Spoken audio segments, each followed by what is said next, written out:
300 feet beneath the English Channel, 31 miles long, the longest underwater train tunnel in the world, a link between a country and a continent. Now, the Chunnel on Modern Marvels.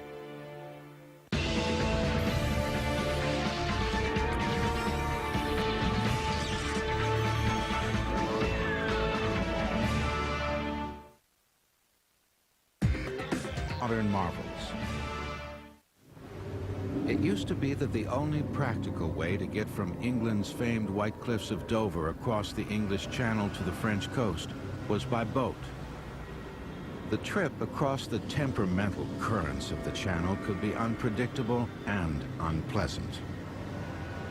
Now, crossing the Channel is a 35-minute snap, a simple matter of shooting by train through the longest underwater tunnel in the world at speeds of up to 100 miles an hour. Passenger trains can now speed from Paris to London in 3 hours.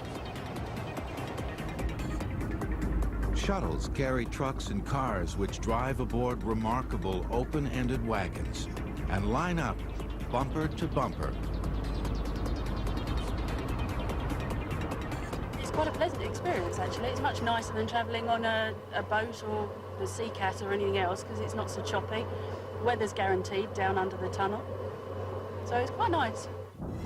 The Channel Tunnel, otherwise known as the Chunnel.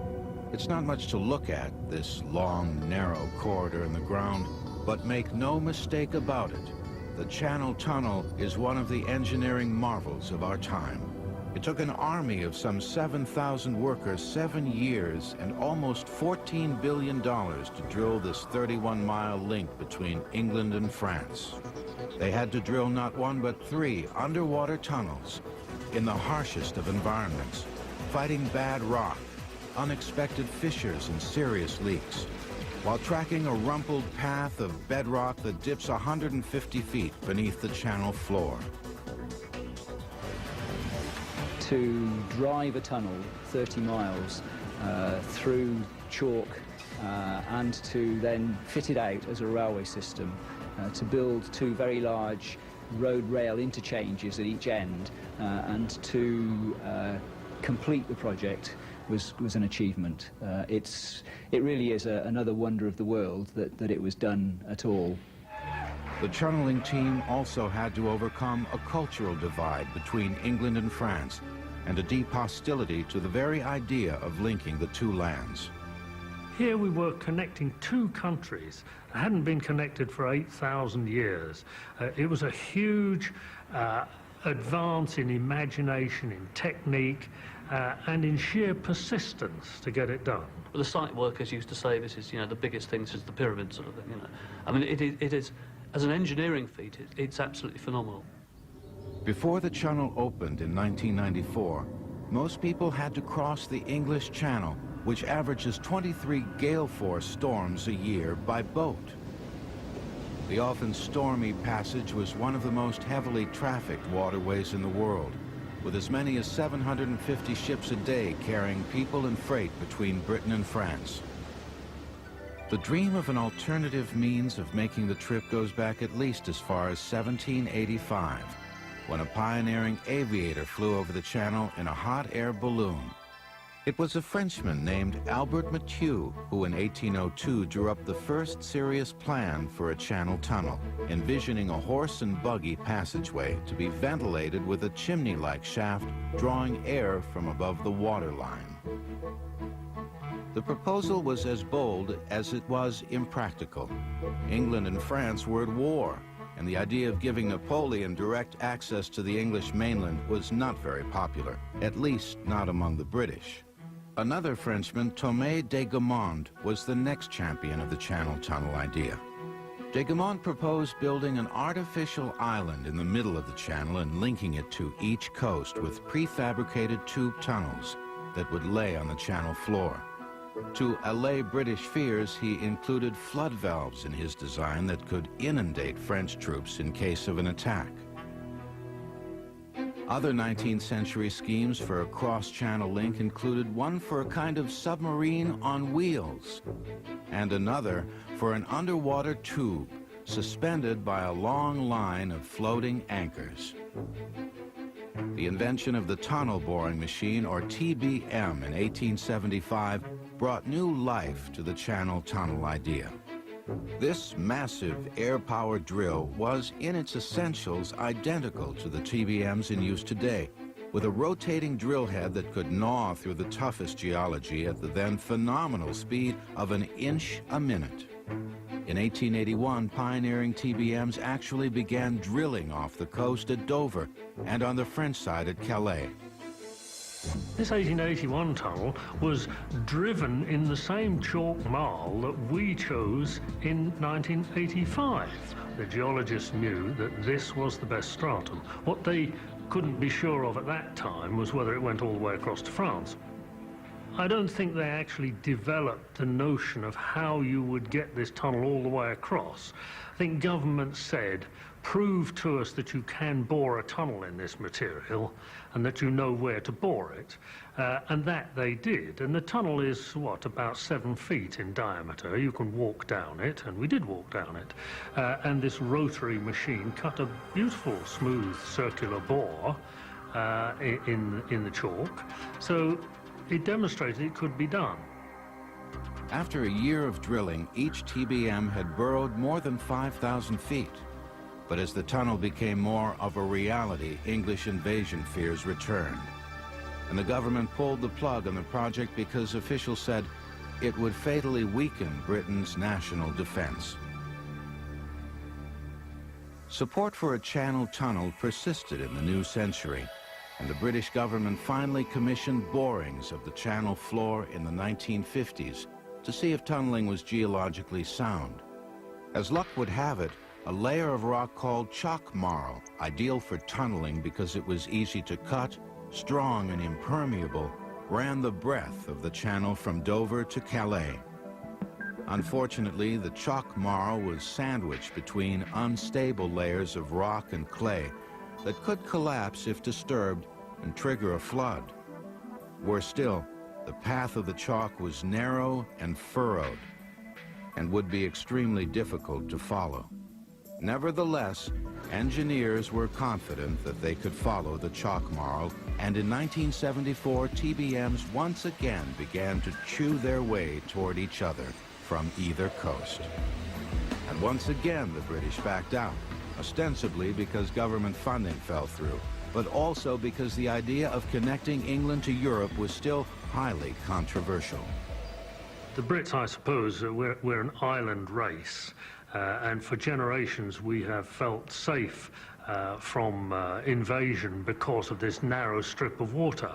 It doesn't make any sense in today's terms, but it stopped the Romans for a long while, and it actually kept Hitler on the right side of the water. I can remember in the days when I was trying to sell this idea to the public in 1985, having old ladies wave umbrellas at me from the front row saying, "You rascal, you know, we don't want to be connected to the French. There's a danger." The idea of a channel tunnel seemed dead in the water, so to speak, until it was revived unexpectedly in the 1980s by the unlikeliest of partners. England's conservative Prime Minister Margaret Thatcher and socialist French President François Mitterrand. Neither wanted to risk government funds on the project, but both were willing to allow banks and other investors to foot the bill and take the risk. It's really quite remarkable that these two particular leaders should have decided to get the act together and do it. But I think they each saw a wider political advantage to having their name upon this scheme. They knew that it could be done. A handful of attention-getting designs quickly came to the fore, including one for an outrageously long 21-mile suspension bridge, more than a dozen times the length of the Golden Gate. And this hybrid plan that combined two artificial islands, two tunnels, and two bridges.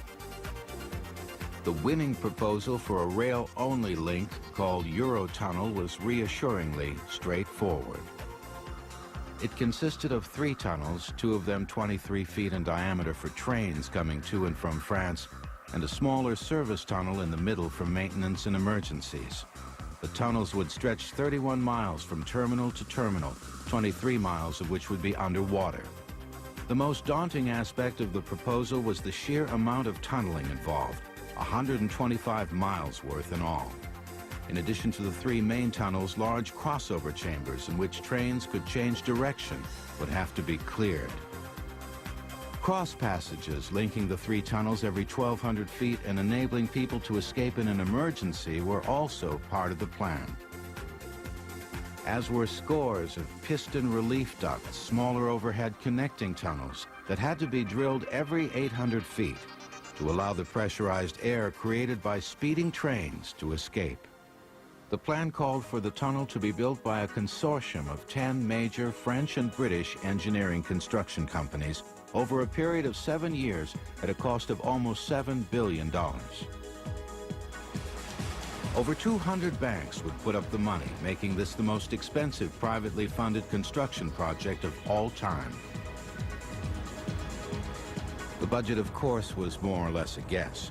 No one had ever built a tunnel like this before, and it would double almost to $14 billion by the time the tunnel was finished in 1994. A large chunk of that budget would be spent building a dozen 800-foot-long boring machines, mechanical molds that could chew their way through mile after mile of channel floor. The Babylonians built the first underwater tunnel under the Euphrates River in 2180 BC. The British built the second 4,000 years later under the Thames in 1843. The Chunnel will return on Modern Marvels. AM, watch a lot. Turn to the Chunnel on Modern Marvels. The first big question facing the French and the British as they prepared to drill 3 tunnels across the English Channel was the question of access. How to get people and supplies in and out of the underwater construction site. The British decided to drill 2 slanted passageways or adits descending from the base of Shakespeare Cliff, some 200 feet to the starting point of the tunnels. In addition, they dug out 3 large shafts through which they could lower heavy equipment like the tunnel boring machines. The French, on the other hand, took a more dramatic approach, digging out a spectacular trench called Le Puits de Sangot, the Well of Sangot. 195 feet deep and 165 feet wide, Sangot was large enough to swallow the Arc de Triomphe of Paris. In a shaft of that size, all 3 tunnels could pass through the bottom of the shaft, which meant that you had vertical access to all 3 tunnels, and you could draw the material straight up out of them. And if any one of them got blocked, it didn't affect the others. The French TBMs were lowered piece by piece into the Sangot well and then assembled over a period of months in roomy starter tunnels that led to the smaller tunnels to be drilled by the TBMs. By early 1988, TBMs on both sides of the channel had begun drilling the service tunnel, the first of 3 passages that would make up the Chunnel complex. Over the next few months, 4 more TBMs would set to work grinding away towards each other and excavating the 2 larger tunnels through which trains would eventually run. In terms of size, power, and speed, tunnel boring machines had come a long way since their invention in 1875. These 1,400-ton behemoths boasted revolving cutter heads that stretched out as much as 28 feet in diameter, dwarfing the men who worked the machine. Rotating at 3.5 revolutions per minute, the blades studded with clusters of steel teeth would grind through the hardest rock at 15 feet an hour. To actually stand at the face of one of these things is massively impressive. You're talking sort of 7 meters across with all these little cups, and you think, how on earth is this going to dig through the ground? But of course it does, because it just literally eats it away as it goes. Interestingly, the British and the French did not use the same kind of TBM. The difference was not ideology, but geology. 6 fault lines crisscrossed the first few miles of the French coastline, and that meant that any drilling would be inundated with water from the channel. pouring through the cracks in the earth, making work difficult and messy, if not impossible. During the aborted 1974 tunneling attempt, that's exactly what happened, and the French were determined to improve conditions this time around.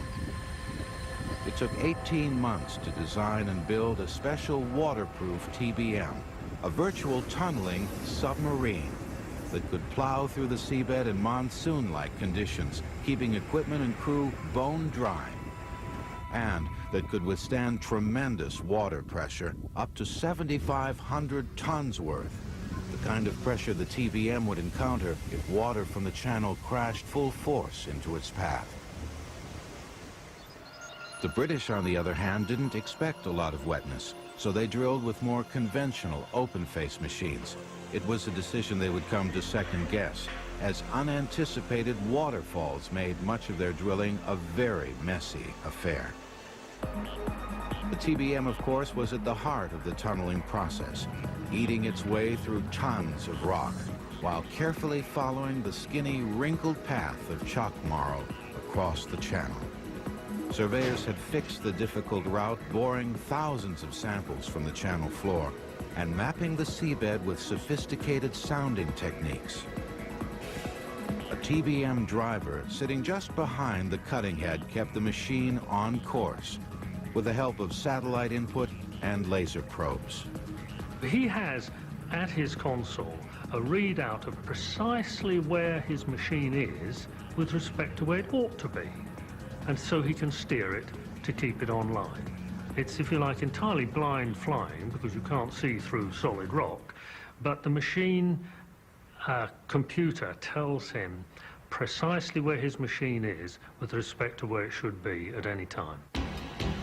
Behind the control room, the long body of the boring machine is busily engaged in two critical tasks: getting the spoil out of the system and installing concrete lining rings to stabilize the freshly drilled hole. It's a massively impressive tool. The frightening environment, I remember distinctly the first time I went into a tunnel boring machine working.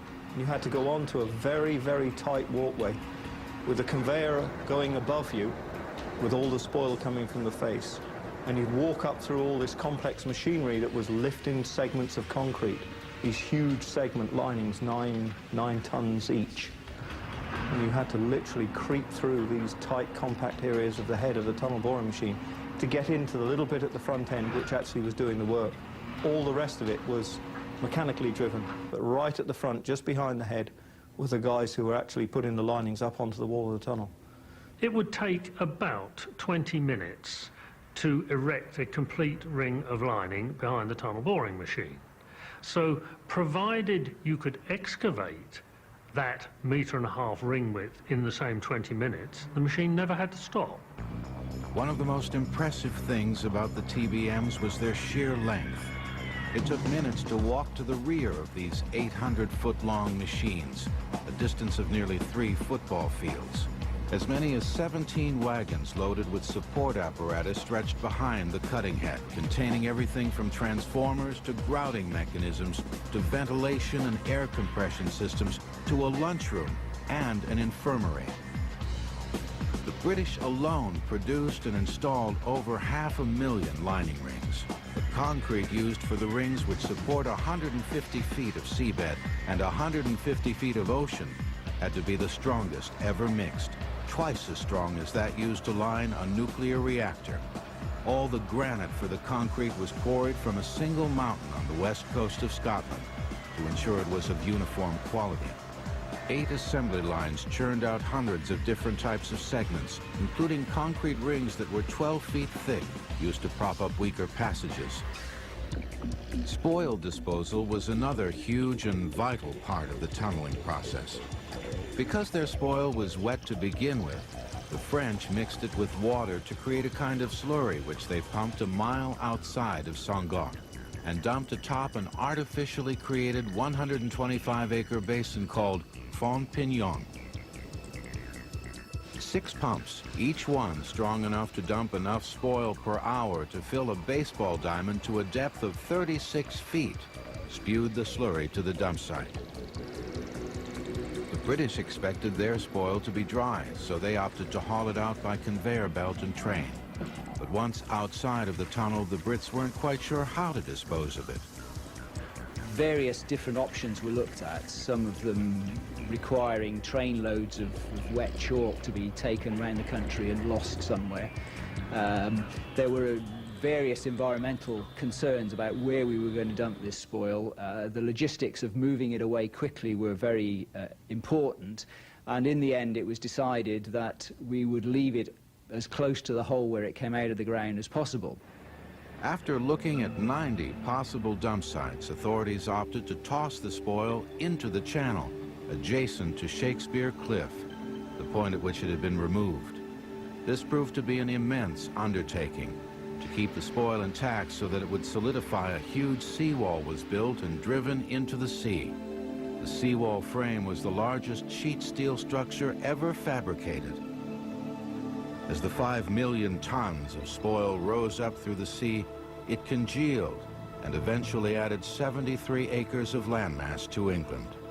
While spoil teams tossed tons of rock into the channel, TBM teams desperately fought to keep the channel out of the tunnel. But leaks and the possibility of catastrophic flooding would soon become a major concern. 11 men, 9 British, 2 French, lost their lives building the Chunnel. The Chunnel will return on Modern Marvels. The biggest danger in drilling an underwater tunnel is the ever-present possibility of hitting a fissure and triggering a flood. This was especially worrisome in the channel because the tunneling team had to follow a thin, crooked path of chalk marl that was surrounded by weak rock. Hitting bad ground could create cracks in the seabed and bring water pouring down. The thousands of boreholes that had been drilled to study the channel floor posed an even greater danger. Although you always specify that that borehole gets filled with concrete afterwards, contractors have a nasty habit of forgetting to put the cement in. And so you get a borehole full of stones. And you don't want, in an underwater tunnel, to intersect a hole full of stones that the water can rush down.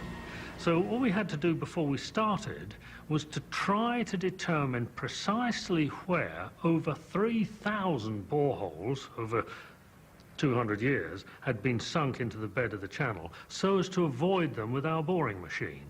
And because we didn't know with great precision where they were, instead of saying each hole is 6 inches in diameter, we said each hole is 30 feet in diameter.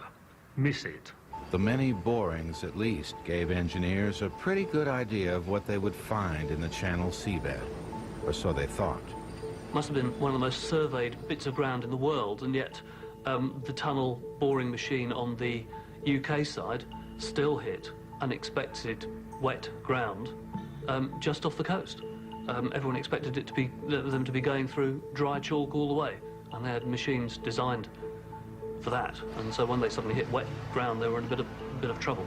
A bit of trouble is a bit of an understatement.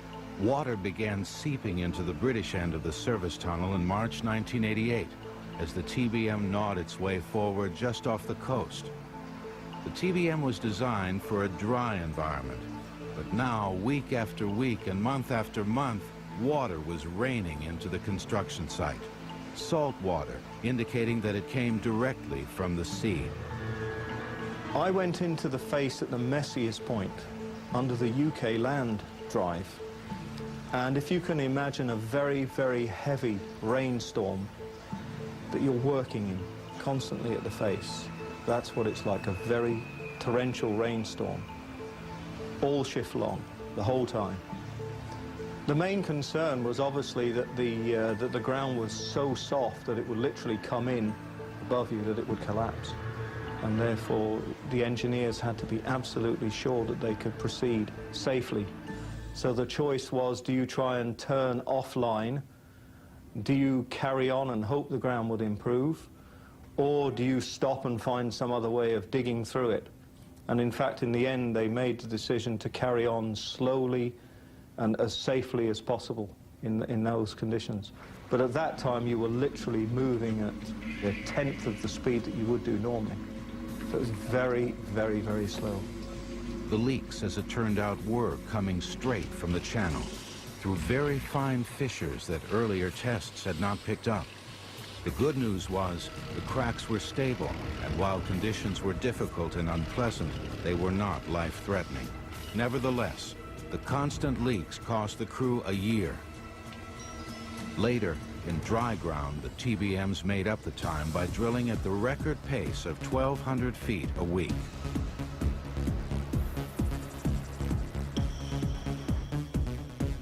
Drilling through the channel bed was the glamorous part of the tunneling process, but supply logistics was a major, if more mundane, challenge.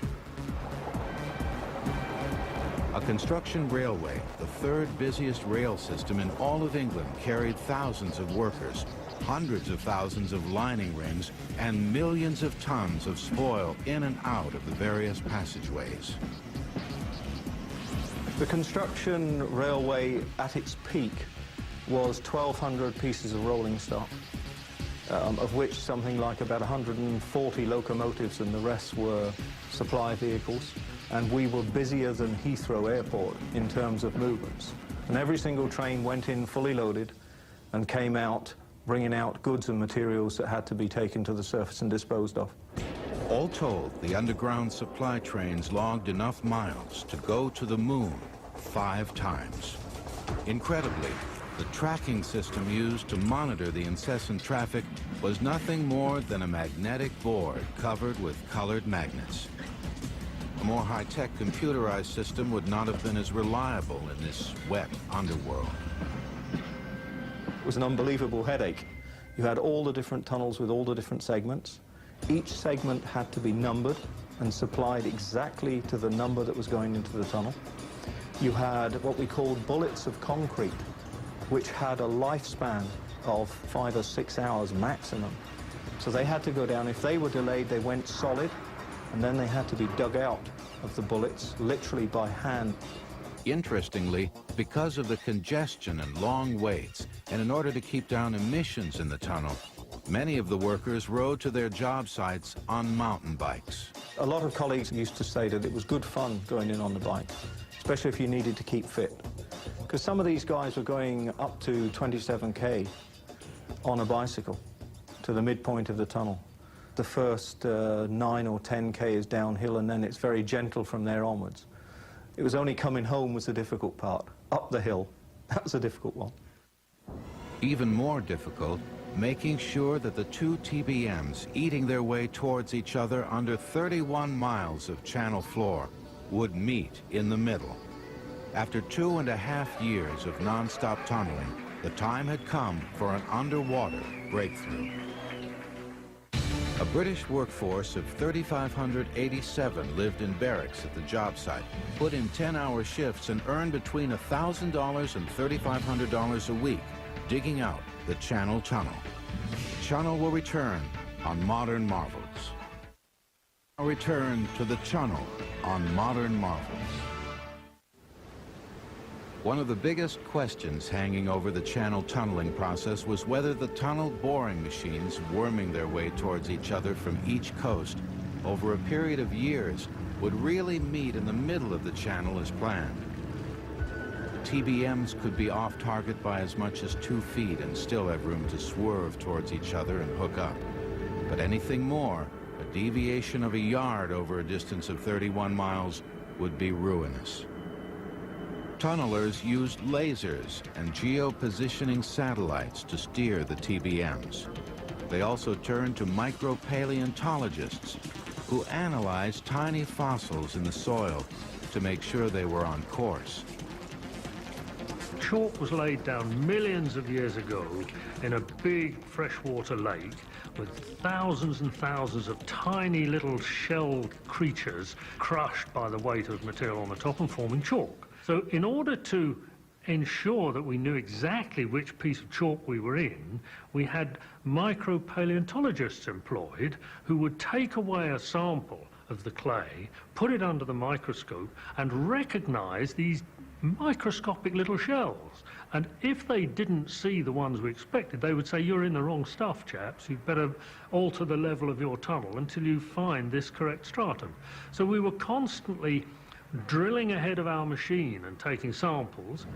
On October 30th, 1990, after 2.5 years of continuous drilling, the French TBM had eaten its way through 41,612 meters of the service tunnel and was poised to break through on the British side. For the Eurotunnel team, this was the moment of truth. However blasé engineers like myself may appear, of course, it's a bit nerve-wracking because until you actually join, you can't be sure how precise you are. In order to finally align the tunnels, a small hand-excavated tunnel was driven from one tunnel to the other, through which we could, as we say, close the traverse of the survey and tell ourselves precisely what the junction error was. It was very interesting when you consider that we'd driven a tunnel 22 kilometres out from England, 16 kilometres from France, and they had to meet in the middle, and the distance measurement between England and France was accurate to just about 75 millimetres, 3 inches. The alignment measurement was accurate to 250 millimetres, so we were pretty close. They're through, they're through. They're through, hey! There's the handshake we've all been waiting for, Mr. Fagg and Mr. Amid Crozet. cheers, British TBM operator Graham Fagg walked through the opening and on to French soil. French tunneler Philippe Cozet crossed over into Britain. The two had their passports stamped and enjoyed the moment.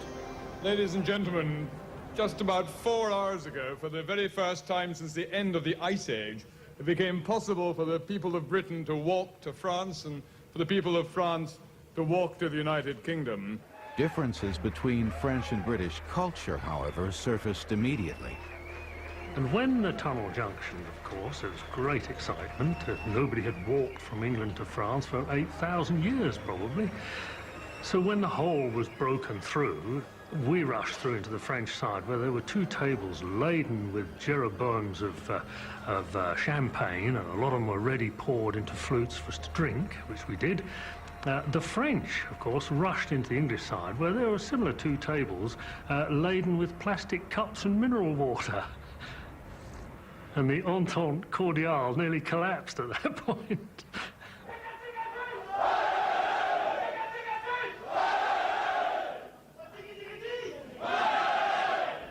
Similar celebrations would quickly follow, marking breakthroughs for the 2 other tunnels, the larger passageways on either side through which trains would eventually run.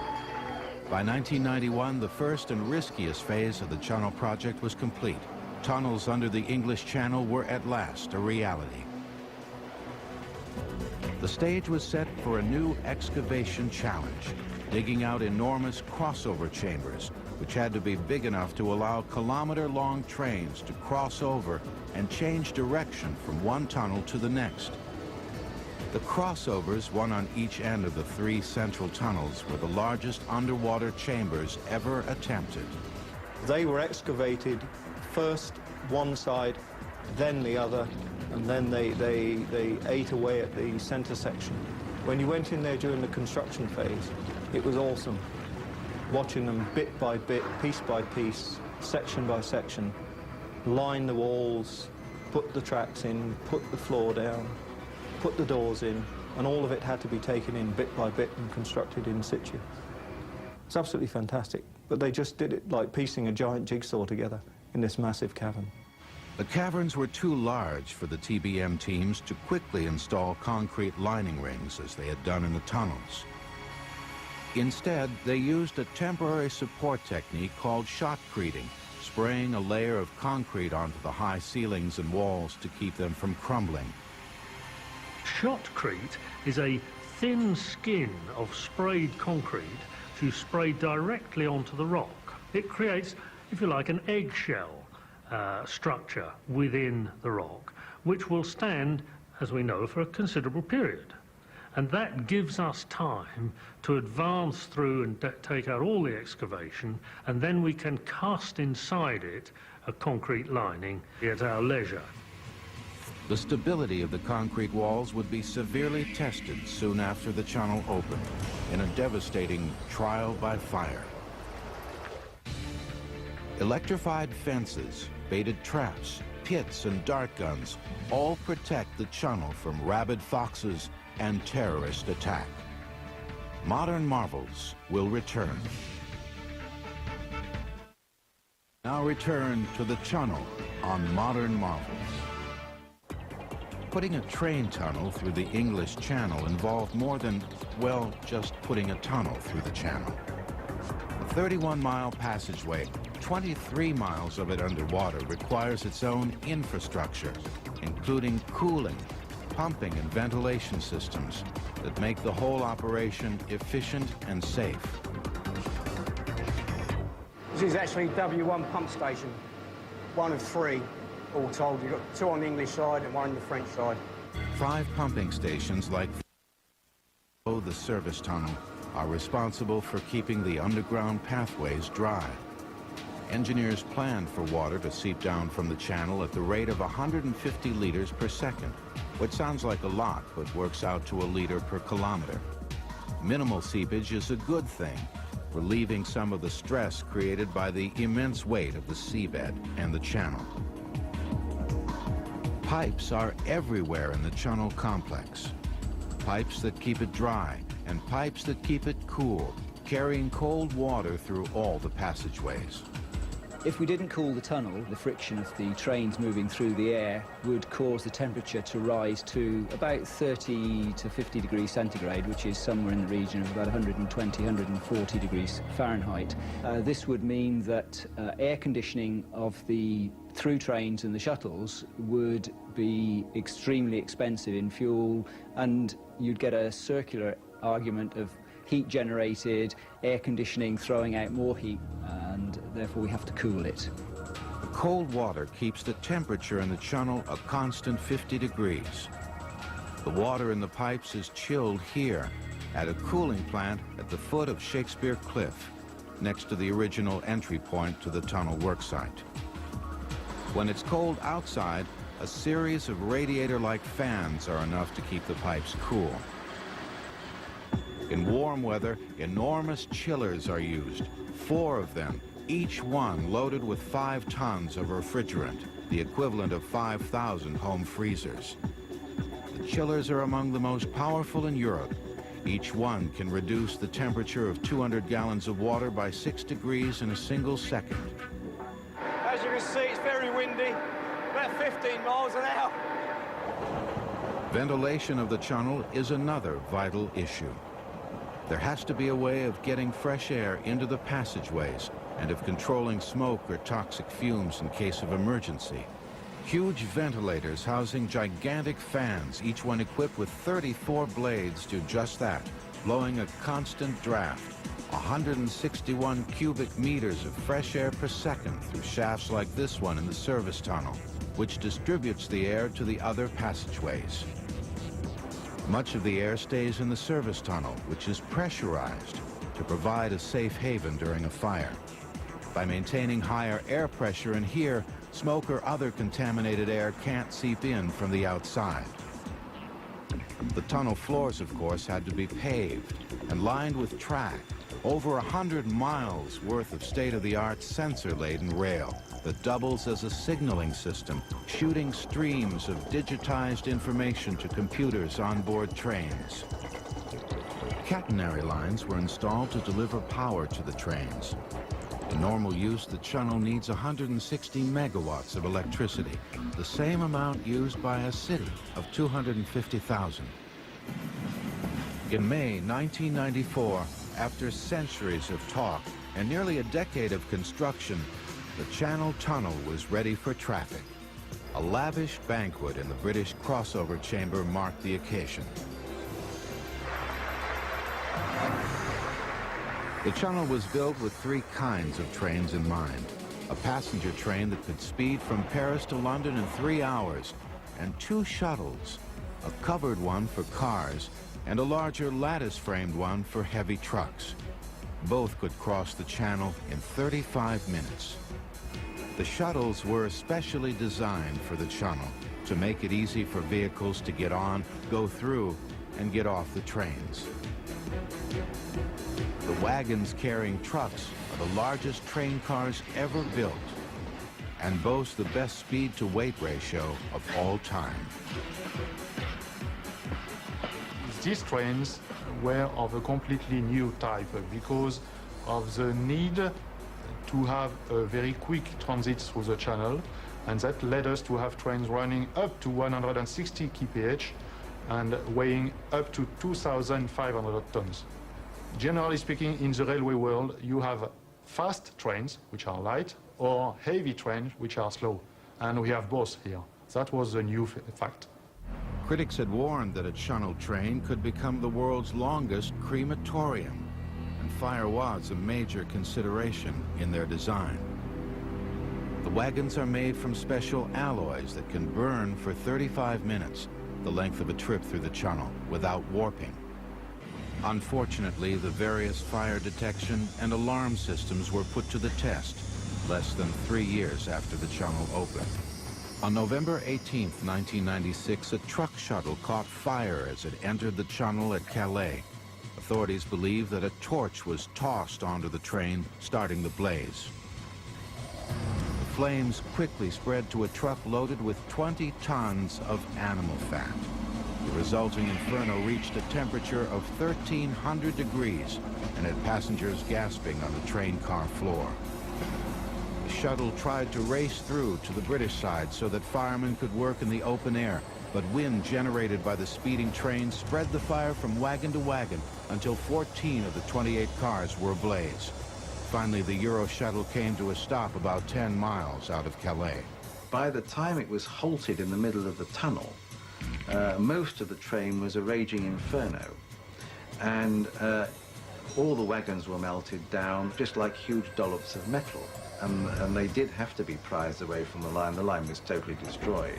And it was very, very lucky that nobody was killed. That's because they managed to get out of the train and into the service tunnel and away from the danger. The fire then began to eat into the main superstructure of the tunnel itself.